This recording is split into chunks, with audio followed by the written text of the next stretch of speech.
When I was a child, long before video players and DVDs, my father showed me movies on a small portable projector. They were silent, of course, and in black and white. We would pull a curtain, and from the welcome darkness emerged a dream world whose hero was always the same. Was it the way he walked? His expression? His moustache? His hat or his cane? Chaplin. Charlie, the tramp. Exactly a century after his first appearance in front of the camera, the tramp remains the icon of motion pictures, its most famous silhouette, its greatest star.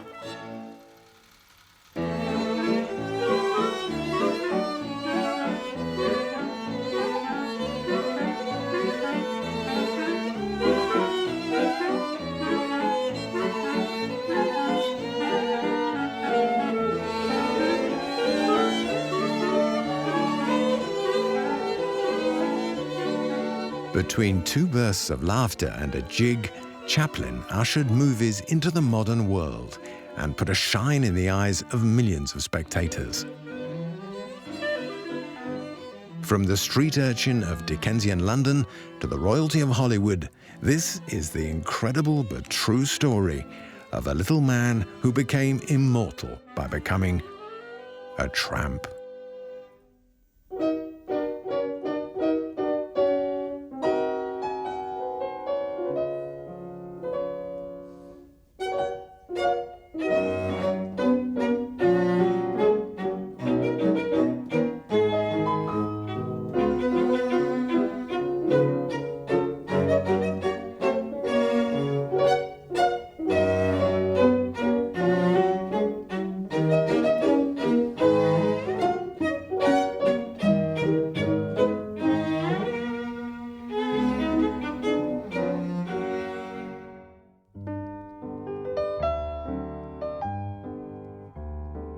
Early 1918, Charlie Chaplin is 28. He's one of the most famous men in the world, receiving letters in the thousands, even perfumed ones from women. Though actor, director, and independent producer, he has yet to make any of his feature masterpieces: The Kid, The Gold Rush, Modern Times, The Great Dictator. But what he has invented is much greater. He has created a character, his double.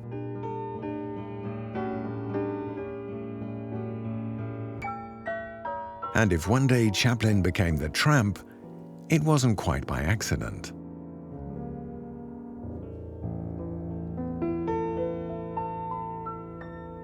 We don't really understand why Chaplin still work nowadays and other very famous stars of the same period don't.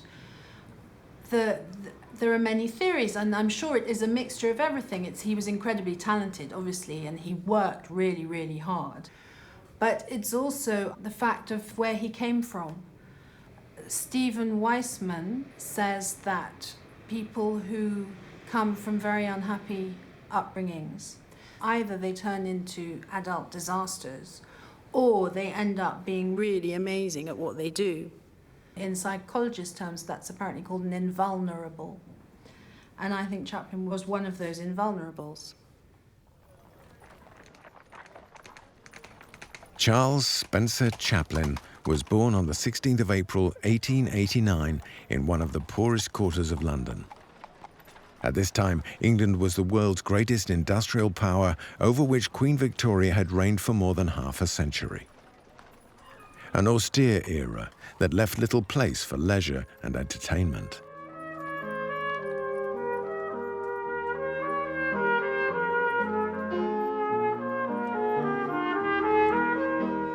Well, in the 1880s and 1890s, to be a music hall performer was like being a pop singer today. It was what every young person dreamed of. And both of his mother and his father went on the music halls. His father was actually quite successful, but all sorts of reasons, one of them being that the artists were supposed to drink with the patrons. One of the reasons turned his father into an alcoholic.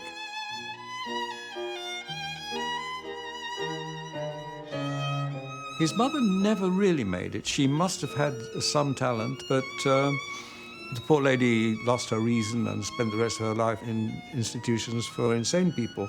But before that, she obviously had some talent, so he had something to inherit, undoubtedly. What I find fascinating about his childhood is that when his mother was well, before she became ill, he must have spent many, many, many evenings in the wings of music halls watching other people's acts and hearing songs, music, watching acrobats, thinking, wow, this is extraordinary, I really want to do that. I'm a cute little king and my name it is Cole, and these are my senseless three. I've been put down in books as a merry old soul, but that's all a joke, you see.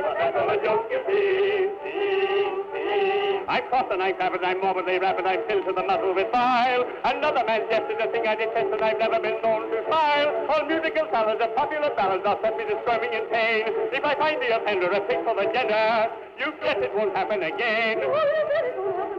No, you bet it won't happen again.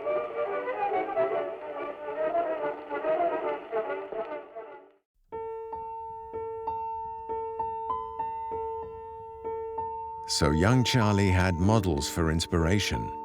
All it would take was a stroke of fate and a dose of genius to get him underway.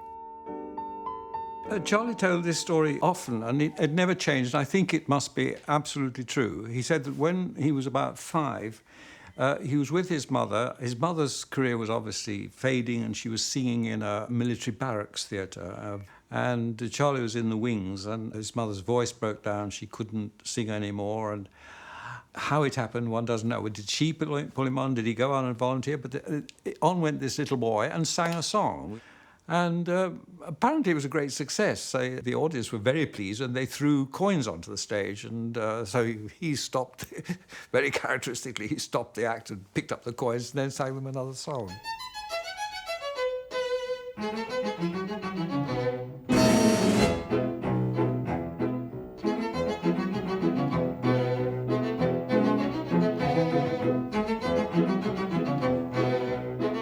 Chaplin's first years were an extraordinary story.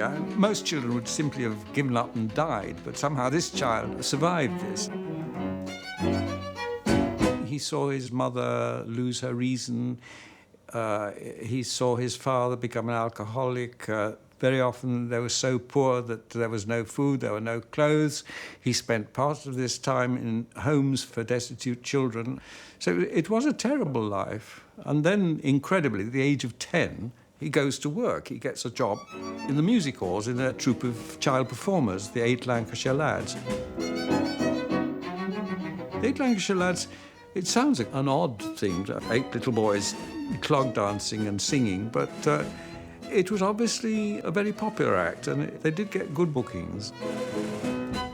It was the great period of the music hall and the period of some of the greatest artists of the music hall, who were very often on the same bill as the 8 Lancashire Lads.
The 20th century was only a few hours old when young Chaplin, who had already left school, was dividing his time between music hall tours and small, ill-paid jobs. Poverty and audiences provided the education for this young artist trying to find his way. Reminiscing about his childhood, Chaplin would later say, You have to believe in yourself. That's the secret. Even when I was in the orphanage, when I was roaming the street trying to find enough to eat, even then, I thought of myself as the greatest actor in the world.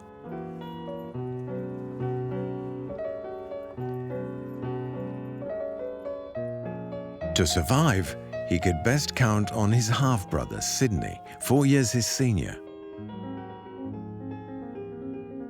Himself a performer, Sidney was already beginning to attract attention as of 1906, when he joined the troupe of Fred Karno's Speechless Comedians.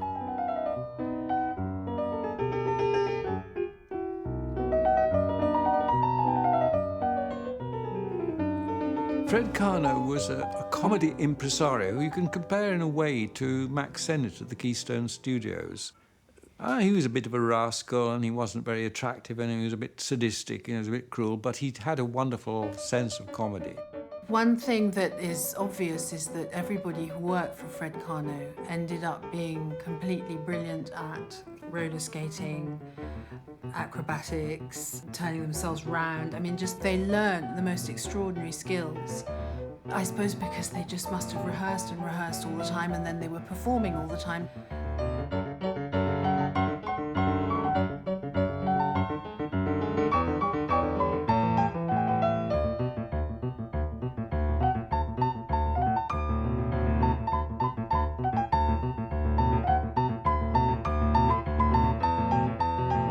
Protective big brother that he was, Sidney got Charlie into the troupe in February 1908, despite Karno's reluctance to hire this pale, scowling young man whom he considered too shy to make it on stage.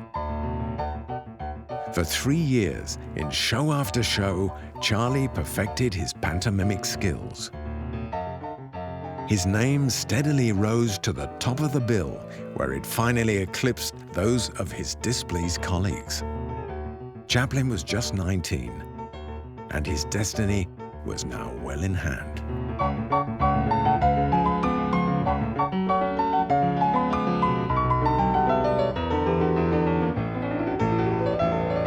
Well, the great moment came for Chaplin in 1910. Every year, Karno sent a company to America for pretty long tours of the vaudeville circuits there. And in 1910, Chaplin was chosen to go as the principal comedian with the tour. This was a revelation to him.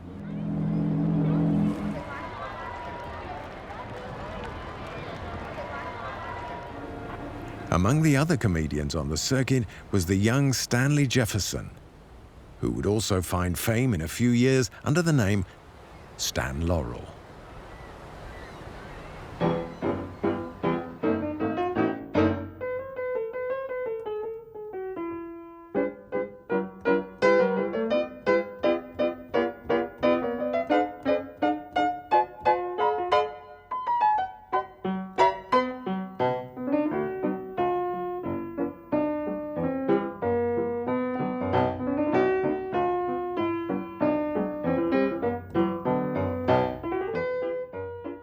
Laurel and Chaplin, two brilliant young Englishmen for whom the conquest of the New World began in October 1910. Laurel would remember, "We were thrilled at the excitement of New York, but seeing the whole country mile after mile was really the way to see America. I was Charlie's roommate on that tour, and he was fascinating to watch. People through the years have talked about how eccentric he became. He was a very eccentric person then. He was very moody and often very shabby in appearance. We never knew what he was going to do next. He was unpredictable." The 2 American tours that Chaplin did for Karno in 1910 and 1912 took him from New York to Chicago, from Salt Lake City to California. And always the same sketches performed over and over again. Skating, the wow-wows, the right key but the wrong flat. And most of all, Karno's biggest hit, Mumming Birds, which became in its American version, A Night in an English Music Hall.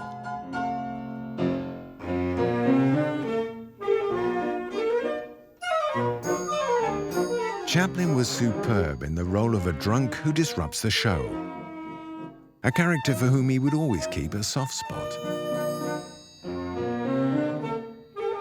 Every night was another success, but Charlie began to tire of this undemanding public. It was time for a change. Chaplin tells a story that he was with the Carno Company in Philadelphia when the company manager, Alf Reeves, received a telegram from a lawyer in New York saying, "Do you have a man named Chaplin in your company? If so, can he get in touch with such and such a lawyer?" Chaplin was quite excited because he knew he had a distant aunt in America and probably she died and left him some money. So when he was able, he went to New York and met the lawyers, and in fact they represented the Keystone Comedy Company and they offered him a contract.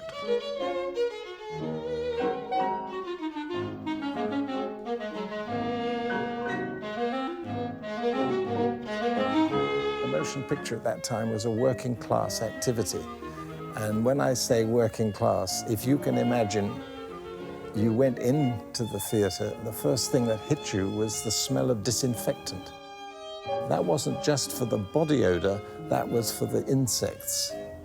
So the middle class, upper class didn't go to.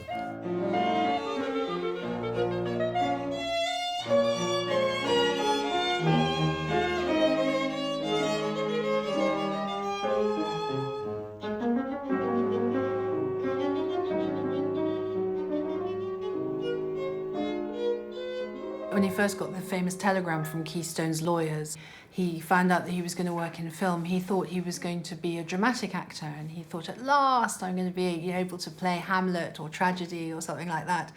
And then he found out it was Keystone, and he was bitterly disappointed and thought that it was absolutely the last thing he wanted to do.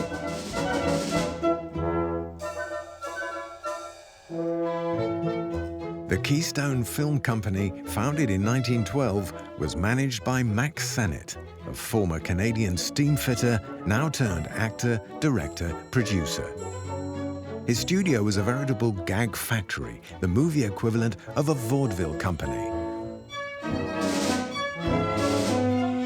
The Los Angeles police had just changed their uniforms, and Max Sennett, who was never one to pass over an opportunity, bought up the old uniforms.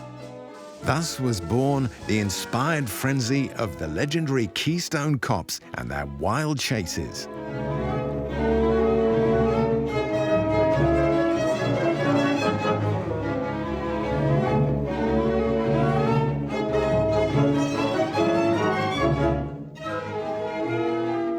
In that era, which was a very straight-laced era, discipline was the watchword.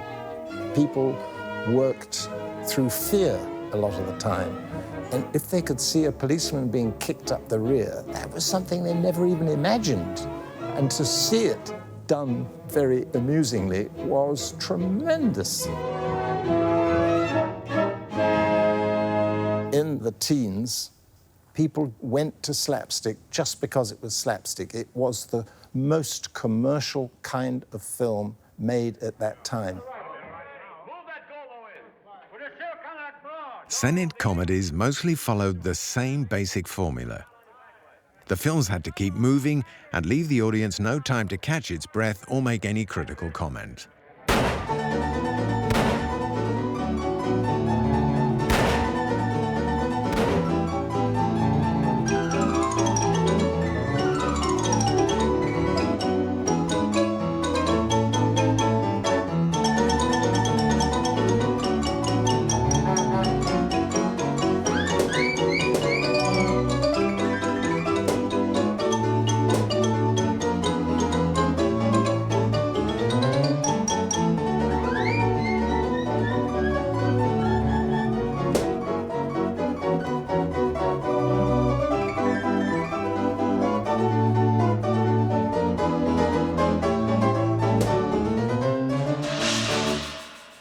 Stories were elementary.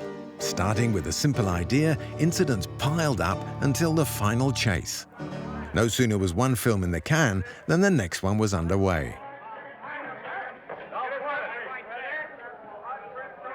January 1914, Chaplin prepared to shoot his first film, Making a Living, a symbolic title if ever there was one, even if Charlie was still convinced movies were merely something temporary in his acting career.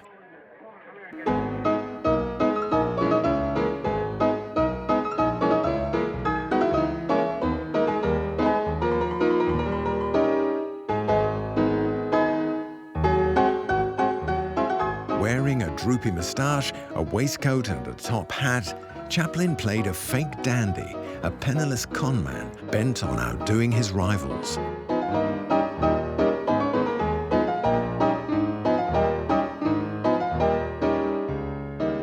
The film was directed by the Austrian Henry Lehrmann, former streetcar conductor who passed himself off as a French director to get work at Senitz. The result was obviously a disaster, even though the moving picture world mentioned a new actor and first-rank comic.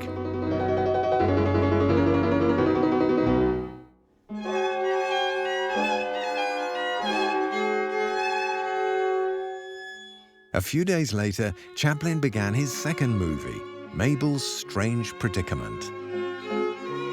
In a few moments, without realizing it, his destiny would change. He would later recall, "I had no idea what makeup to put on. I did not like my get-up as the press reporter. However, on the way to the wardrobe, I thought I would dress in baggy pants, big shoes, a cane, and a derby hat. I wanted everything a contradiction. The pants baggy, the coat tight, the hat small, and the shoes large. I was undecided whether to look old or young, but remembering Senate had expected me to be a much older man, I added a small moustache, which, I reasoned, would add age, without hiding my expression. I had no idea of the character, but the moment I was dressed, the clothes and the makeup made me feel the person he was. I began to know him, and by the time I walked on the stage, the tramp was fully born."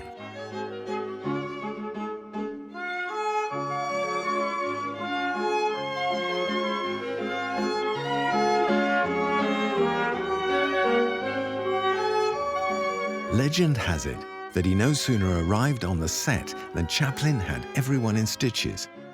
But the public had to wait a little longer before discovering these early images of the tramp, because even before the film was finished, Senate found an occasion to shoot another film on the cheap. An opportunity not to be missed. And then on the Saturday, there was a sporting event. It was a kid auto races, boys in soapbox cars racing down a hill. It looked quite dangerous, in fact. And so they sent out a crew there, and Charlie played this odd character. Not really yet a tramp, but just this funny little guy who tries to hog the camera. He's always standing in front of the camera and sort of driving the poor cameraman crazy. They chase him off, and then he's avoiding the cars. And it's improvised. And this is the most amazing documentary, because just think of it. Mabel's Strange Predicament was still in the making, so nobody had seen that. And the spectators are not there for the filming, the spectators are there for the kid auto races. And it's wonderful to see, because here you have documentary footage of the first audience that ever saw Charlie Chaplin. It's thrilling.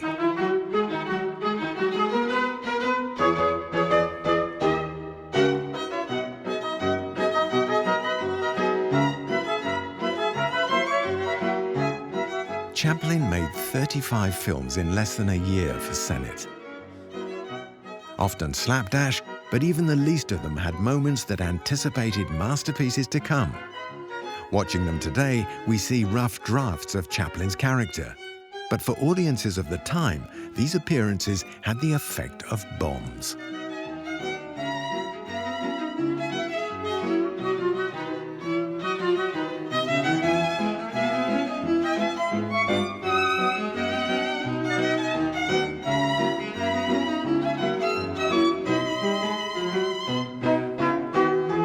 Within months, the tramp had become Keystone's favorite figure.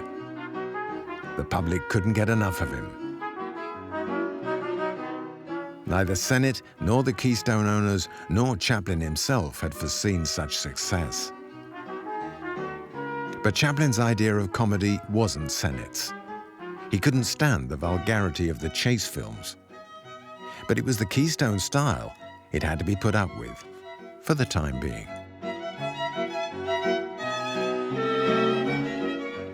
Chaplin was well aware of that for now. He was there to learn movie making.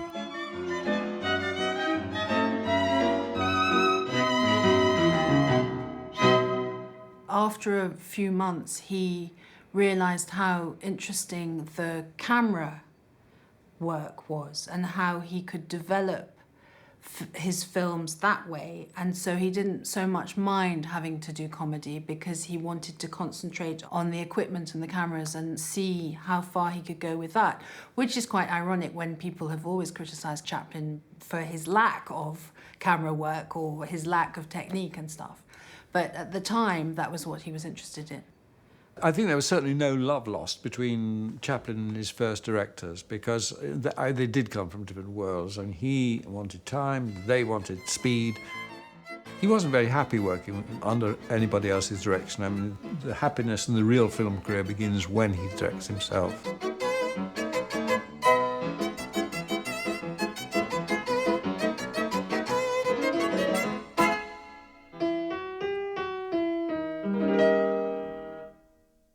Amazingly, only 4 months after his arrival, Chaplin got his chance.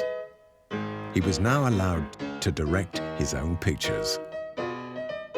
Seeking inspiration from his experiences at Carnot's, he turned out comedies reprising moments from his old sketches, perfected on the music hall stage.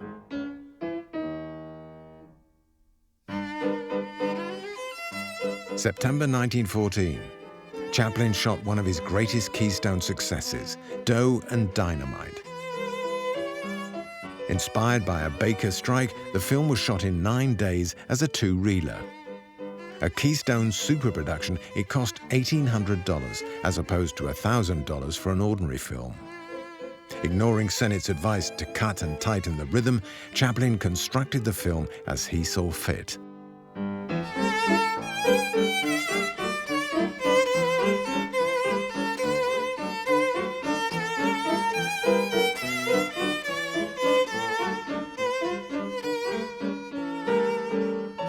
Dough and Dynamite grossed $130,000 during its first release, unprecedented for a short.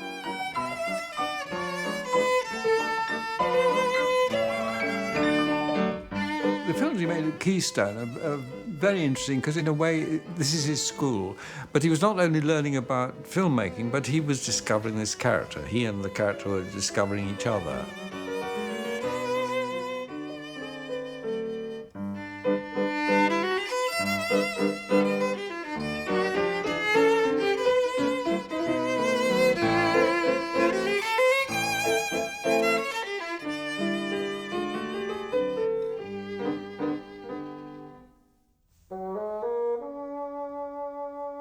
The second act of Chaplin's career began with a sensational proposal.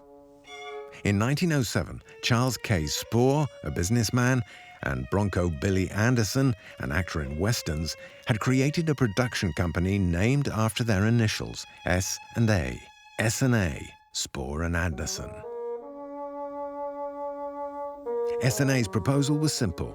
If Chaplin joined them, he would get $1,250 a week, plus a bonus of $10,000 on signing for 1 year to make 14 films. He would have creative control, act, and direct, and the films would be released as S&A Chaplin comedies. It was a fortune. Chaplin accepted. This second series would be shot at Niles outside San Francisco and later in downtown Los Angeles, Chaplin having quickly decided that S&A's Chicago studios were too cold.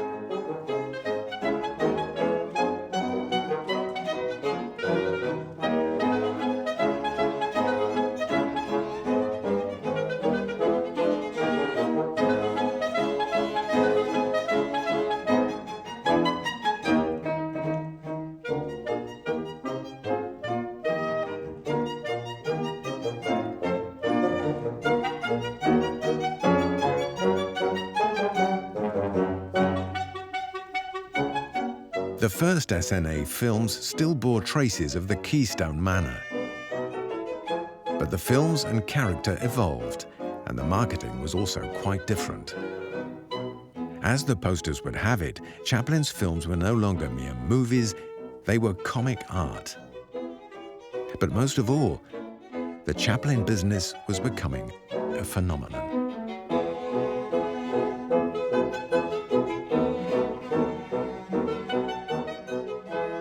The SNA company in 1915 started licensing Chaplin merchandise. And I think this is the oldest things. We've got a bowl and a cup and a mug. And it's quite interesting because you can see the sort of vulgar, nasty-looking Charlie. He's not a nice, sympathetic tramp at all. This says Charlie going to the park, and he doesn't look very nice. You wouldn't really want to meet him in the park. The tramp's image was licensed for objects and publications, figurines, songs, poems, comic strips, cartoons. The tramp became a valuable commodity.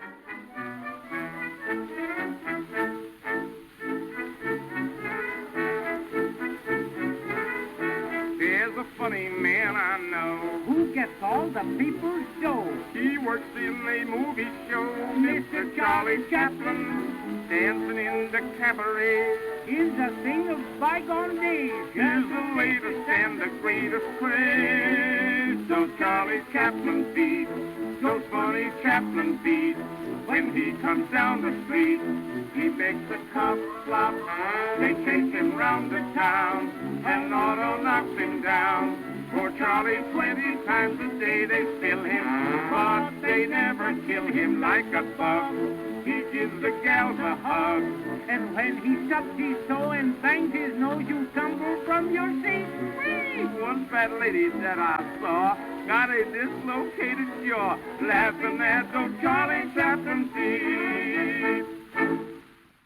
In the teens, all you had to do, if you were an exhibitor, was to put a cardboard cutout photograph of Charlie Chaplin at the entrance to your theatre, and on the top it said, "He's here," and you'd fill your theatre.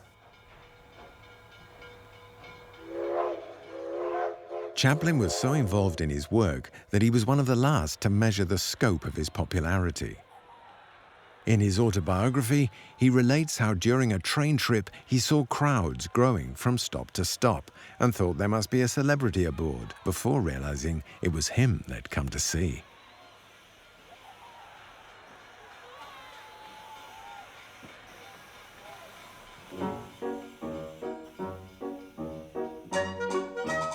Tramp look-alike contests became the rage the world over.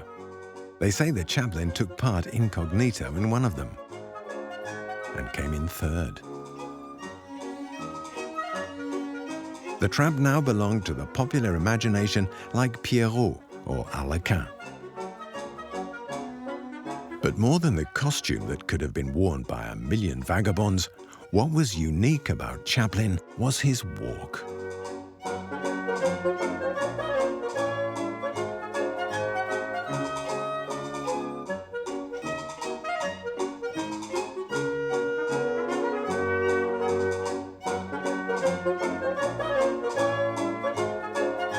Other producers didn't hesitate to use the formula that made Chaplin so successful. Imitators soon appeared, claiming to be funnier than their model or simply the funniest man in the world. Among them, Oliver Hardy sometimes played the heavy.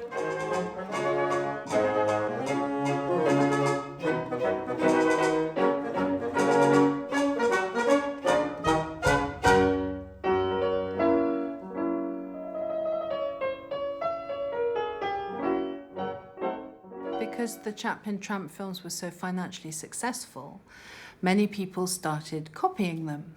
Chaplin started to go to court against these people, and the judge ended up by describing perfectly the little tramp character. And interestingly, in the court document, in the judgment, there's a portrait of Charlie Chaplin dressed in his tramp outfit, and the sort of legal document saying this tramp is Charlie Chaplin's tramp. But that didn't stop other people carrying on imitating him, obviously, but perhaps less financially successfully.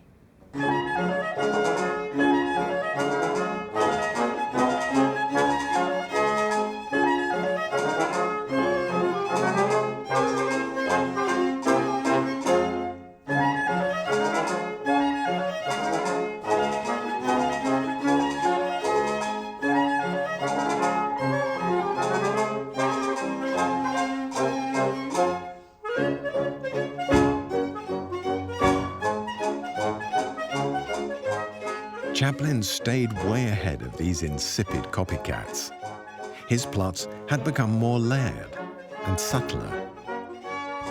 The films now lasted 25 minutes or 2 reels. The Tramp, until now directly inspired by the toughness of the music hall, where a sketch has to register in a few minutes, also began to become more complex.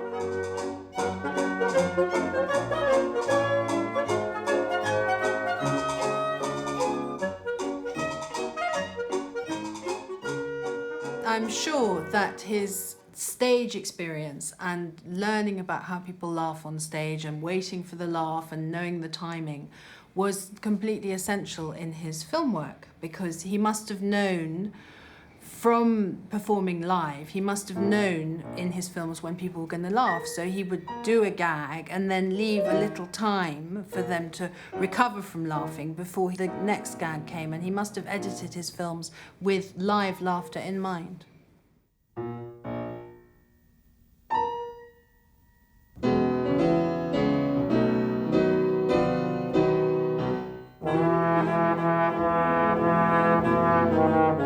Also during 1915, he made A Night in the Show, where for the last time he revived the sketch that had made his name with Carnot, A Night in an English Music Hall.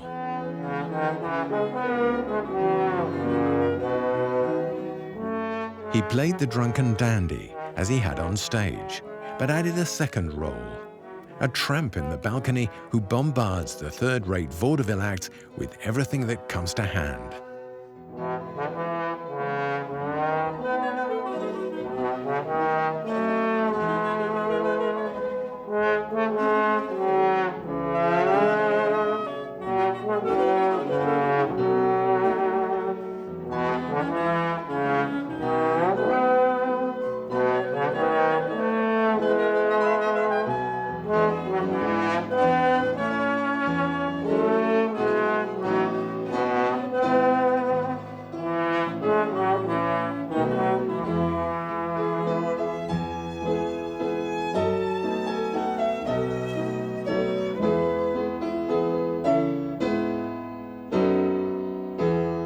Thus, Chaplin said goodbye to theatre.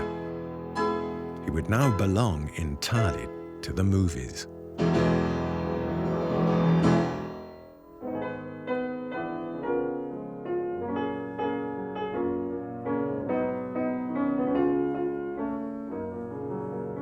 At SNA, Chaplin made a most important discovery in Edna Purviance, a pretty young secretary he noticed in a San Francisco cafe. She knew nothing about movies, but would become his muse, companion, and the female lead in all his films for the decade to come.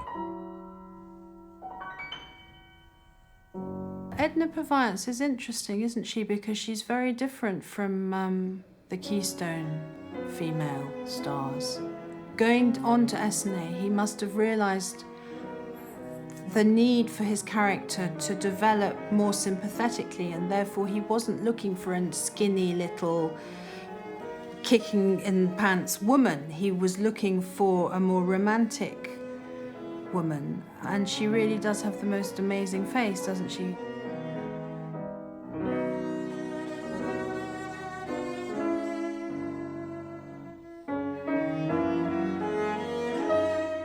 In the early Keystone films, well, he's just a vulgar little man. And as you follow through the SNA films, then you get wonderful things like The Tramp and The Bank, where suddenly there's emotion and there's love and there's sentiment, and you're invited to wipe away a tear as well as to laugh.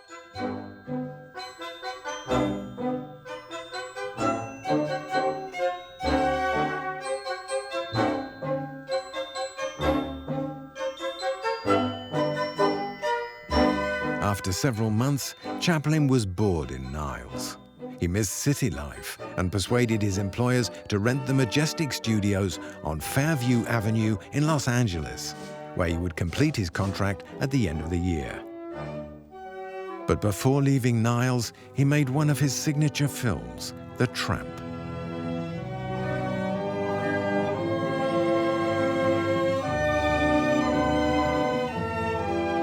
Here, for the first time, Charlie made his classic exit, waddling away up a country road, alone and heartbroken.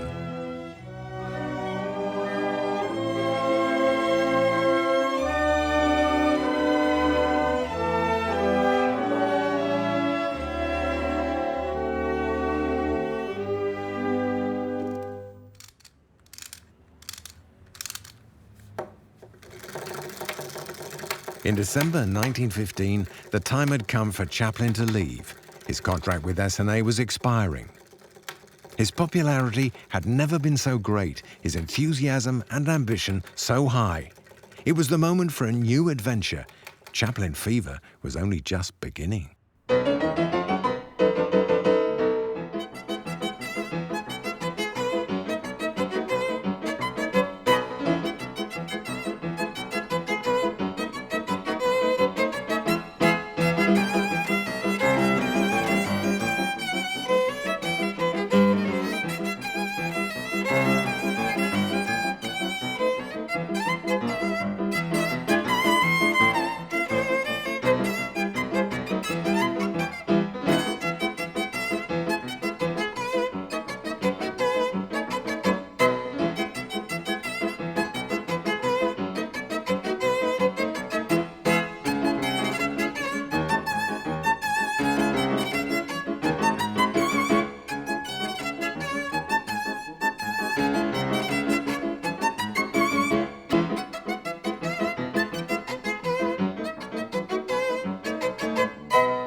In February 1916, Chaplin and his brother Sidney were in New York to study proposals that were pouring in from movie companies all over the country.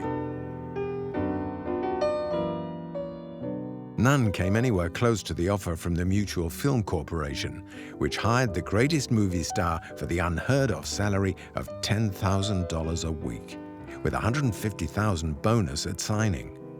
No artist had ever earned so much. Chaplin was now the embodiment of the American dream.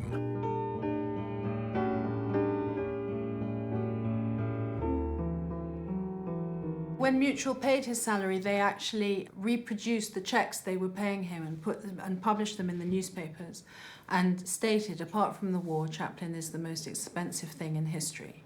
Then they also advertised that he was worth it, and they knew they would get their money back, which of course they did. Mutual provided Chaplin with his own staff and studio, the Lone Star Studio, which included an open-air stage lit by the California sun, a film processing lab, a projection room, offices, and some dressing rooms for the actors. Among them was a newcomer, Eric Campbell, a 6'4" giant who became the ideal Goliath. As Alfred Hitchcock would say, the better the villain, the better the film.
Chaplin regarded the mutual period as his happiest years. He was now virtually independent in the sense that he had his own studio, his own staff, everybody on the lot was working on what he was working on. There was nothing else happening. At the same time, he wasn't working for himself. He was responsible to Mutual. They were producers, after all, but they were utterly dependent on Chaplin. And if Chaplin ran out of ideas and stayed home for a few days, there was nothing they could do.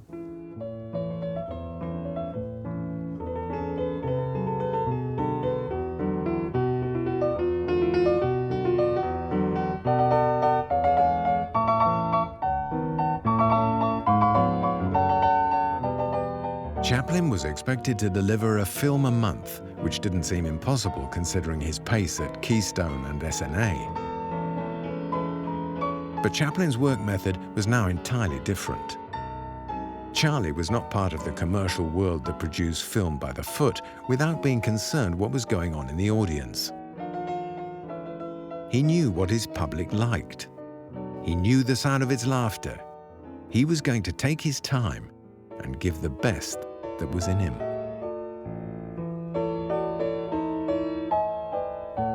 In the film industry, the worst thing you can say about somebody is he doesn't know what he's doing. It couldn't possibly apply to the most successful comic in history, could it? But in fact, it did.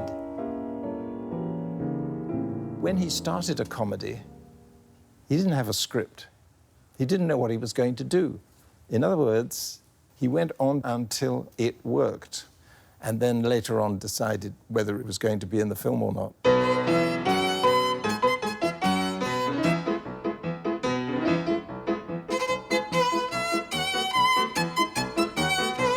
And in the case of The Immigrant, that began as a La Bohème cafe comedy.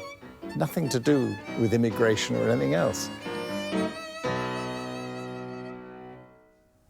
It is said that The Immigrant alone used up as much film as Griffith shot on Intolerance, which lasts 3.5 hours.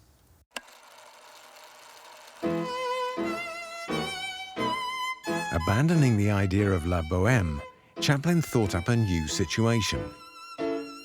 The setting was the same, only this time he had to deal with an irascible waiter played by Henry Bergman.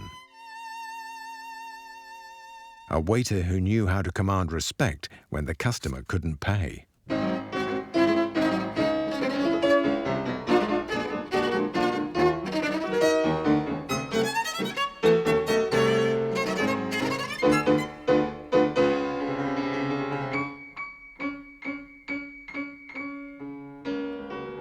The waiter realizes that Charlie's coin is a fake. The troubles begin. The scenes are perfect, yet something doesn't click. Once more, they have to start from scratch.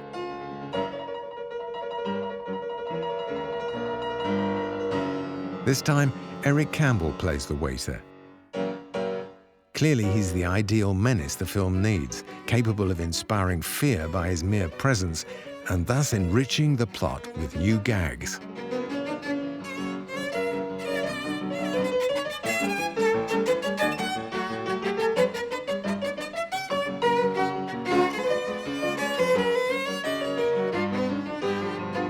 Perfectionist that he was, Charlie would reshoot a scene as many times as he thought necessary, refining the gags in front of the camera until he got the perfect result. Film stock was cheap, good ideas were not.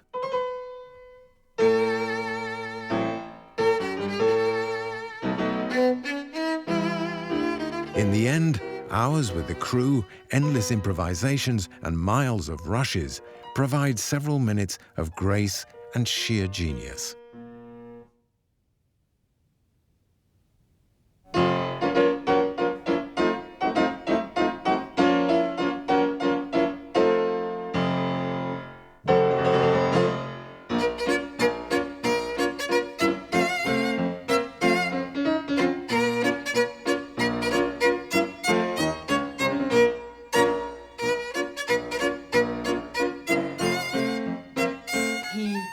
has this way of moving on stage and on screen that is unique, and probably because he was so small as well. I mean, he wouldn't have been the same if he'd been 6 foot tall, would it? And sort of hunky.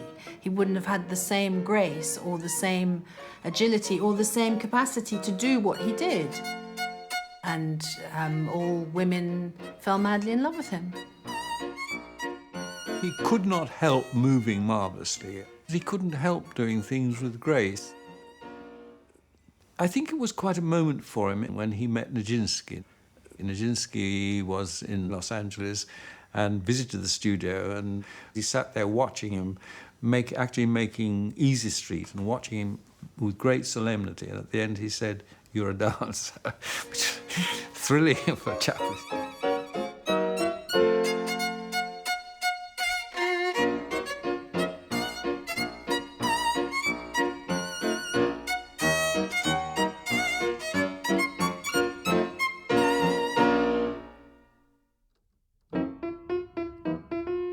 The Chaplin studio was now a fashionable place where one hurried to see the genius at work and to be seen in his company. In 1914, while he was still a beginner at Keystone, the French cinema dominated the international market, and comedian Max Linder was its greatest star, producing success after success for Pathé Frères.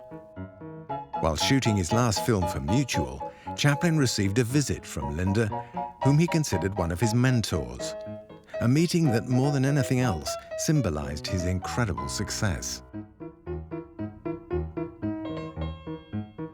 Only 3 years on from 1914, the picture had entirely changed. Europe was still at war, and Hollywood was now the world capital of the movies. Linder, whose career was in freefall, had just been hired by SNA to replace a certain Charlie Chaplin. The student had surpassed the master.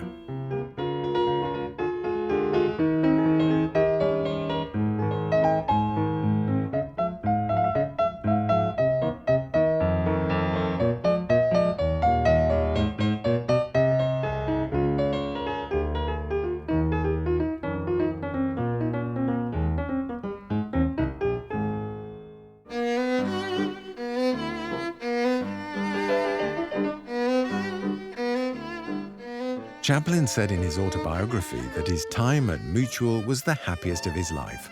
The 12 films he made there showed Charlie at his most accomplished and earned incomparable international success.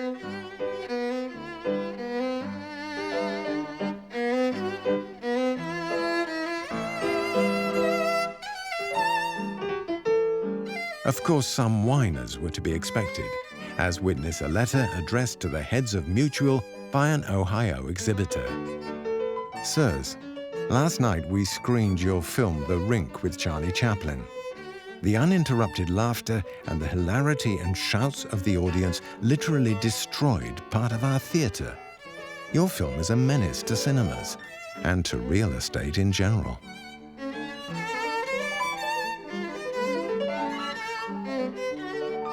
Other storm clouds of a more serious kind cast a shadow on Chaplin's star in this year, 1917.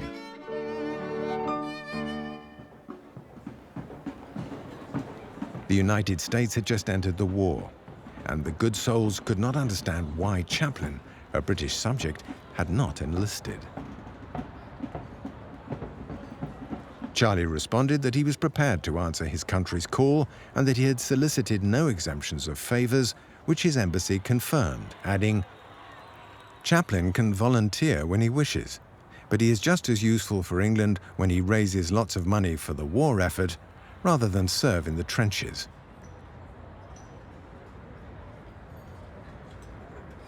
So, with his friends, among them Mary Pickford and Douglas Fairbanks, Chaplin committed himself to promoting the war effort, selling the famous Liberty bonds.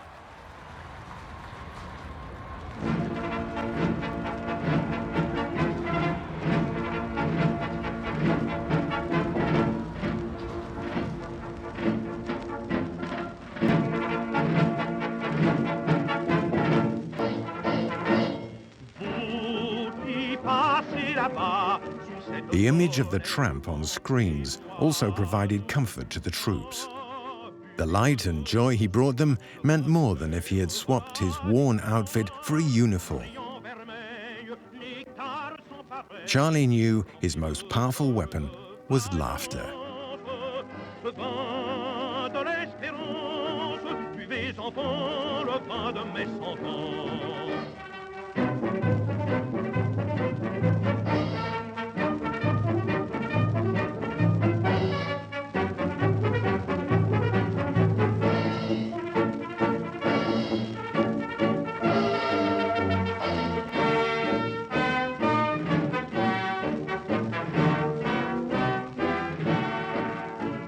1914, 1918. Chance or fate? It was during these years of war and darkness that Charlie's character took form. The jovial and carefree little tramp had become a committed figure, a universal icon of the struggle against injustice. Chaplin was now free and independent. The apprenticeship years were over. Now 28, he would go on to write some of the greatest pages in the history of cinema.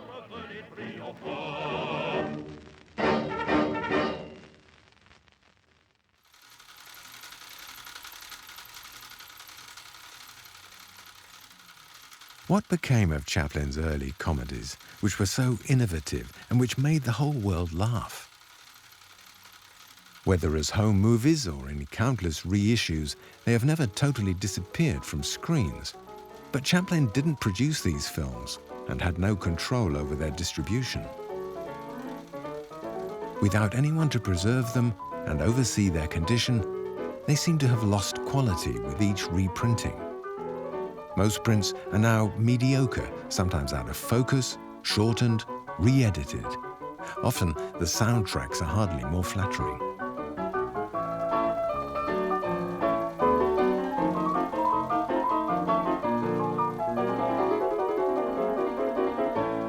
In the motion picture business, if a film is successful, it's run to death.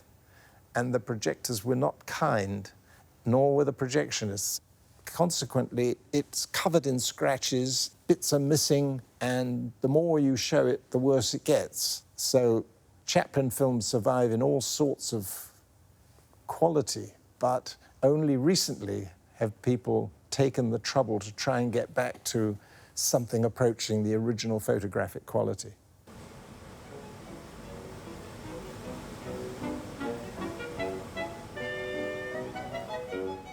Among the countless thousands of mediocre prints circulating around the world, restorers have had to track down the unique original elements made directly from the camera negatives.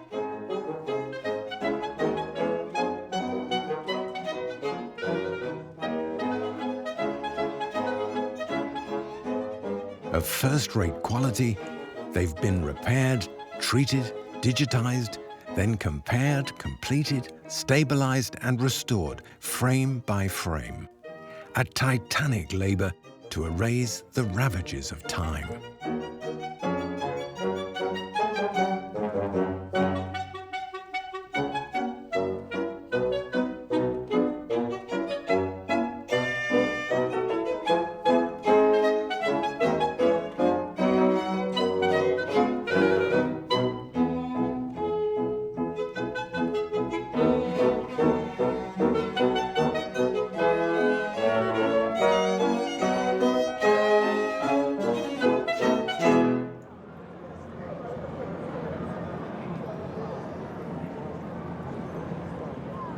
Here we are on the Piazza Maggiore in Bologna for the world premiere of the restored Charlie Chaplin's burlesque on Carmen.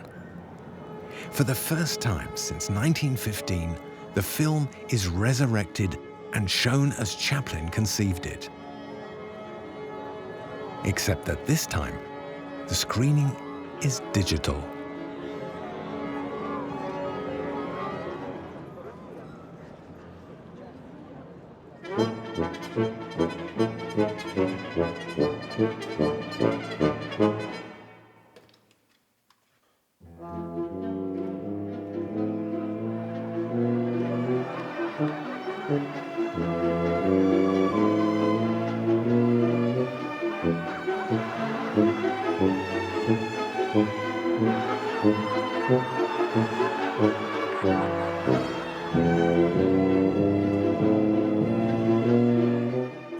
100 years after the birth of the tramp, each new screening of his earliest comedies is nothing less than a resurrection. The emotion is potent, timeless, universal. We are better because Chaplin is within us, and laughter is forever.